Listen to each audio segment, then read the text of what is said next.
One day, I was watching Fairy Mom learning magic from Fenella, her fairy tutor on FairyTube. She was learning a weather spell called Rainery Dew.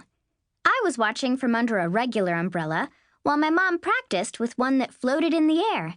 I really wanted a magic umbrella too, but at least I got to watch. You can use lots of different spells to stop the rain, Fenella said on the computer screen. Try Normery Dew with the code 452. It's a very useful spell. My mom pressed 452 on her Computawand and said, Normery Dew, and the rain stopped instantly. After my mom had finished the lesson and turned back into a regular mom, I sighed. What's wrong, Ella? She asked. I'm tired of being a fairy in waiting, I said. I want to be a real fairy and do real magic and save the day. Mom laughed. Every little fairy girl feels that way, she said. I promise you'll get your chance when you're older. Now, what can we do to cheer you up? Go roller skating with Lenka and Tom? I said. They're meeting at the park. Oh, I'm sorry, Mom said.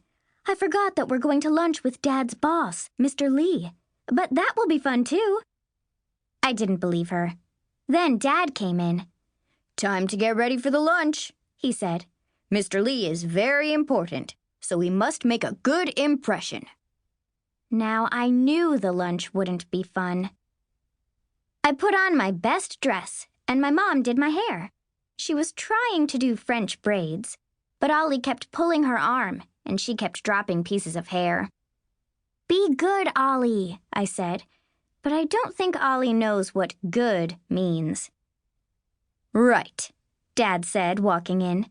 He was wearing his fanciest suit and a blue polka dot tie. Are we all ready? Let's get in the car. Mom reached for a ribbon, then dropped a piece of my hair again. Oh, I'm sorry, she said. I think I need some help. She stamped her feet 3 times, clapped her hands, wiggled her behind, and said, Marshmallow. And poof, she was a fairy. When my mom turns into a fairy, she still looks like herself, but even more beautiful. The sunlight was gleaming on her wings, and her dress was all sparkly, and her silver crown shimmered. She waved her Computawand, pressed a code, bleep, bleep, bloop, and said, Braidsery do. A moment later, my hair was in the neatest, most beautiful braids I'd ever seen, tied with red ribbons and bows. Mom, I said, these are so pretty. You're the best. Look, Dad. But when I looked at Dad, I gasped. Normally, he has short brown hair, but now he had long brown braids with pink bows. I turned and saw that Mom had long braids too. Even Ollie had long braids. We all had braids. What? Dad said in horror when he saw his braids in the mirror. What have you done to me? I look like Ella. Oops, Mom said. I don't know how that happened. I'm sure I said the right spell. She quickly scrolled through the spell app on her Computawand, then stopped and said, Here it is. She pressed in a code and said, Hair-a-ree-do. Suddenly, we all had normal hair again. But Dad was still frowning. This lunch is important, he said. I don't want anything to go wrong, so I have a special rule for today. No magic.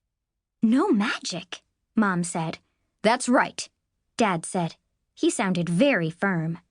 No magic. On the way to Mr. Lee's house, Mom didn't do any magic. Even when the GPS system wasn't working and we got lost, Mom didn't do a spell. She just asked a nice lady on the street for directions instead. When we got to Mr. Lee's house, we saw that it was very big, with a huge garden and woods in the backyard. Mrs. Lee showed me, Mom, and Ollie the garden, while Dad and Mr. Lee were talking. In the backyard, there was a wooden perch for a bird, but it was empty. Do you have a pet bird? I asked, and Mrs. Lee started blinking. She had tears in her eyes. "Oh, no," Mom said. "Are you all right, Mrs. Lee? What's happened?" "I have a parrot called Ben," said Mrs. Lee. "I love him very much, but he's flown away. He's never done that before. I think he was getting bored." She looked even sadder. "Anyway, why don't you two stay out here and enjoy the fresh air while I finish cooking lunch? It's almost ready." Mrs. Lee took a tissue from her pocket and blew her nose and went into the kitchen to finish cooking lunch.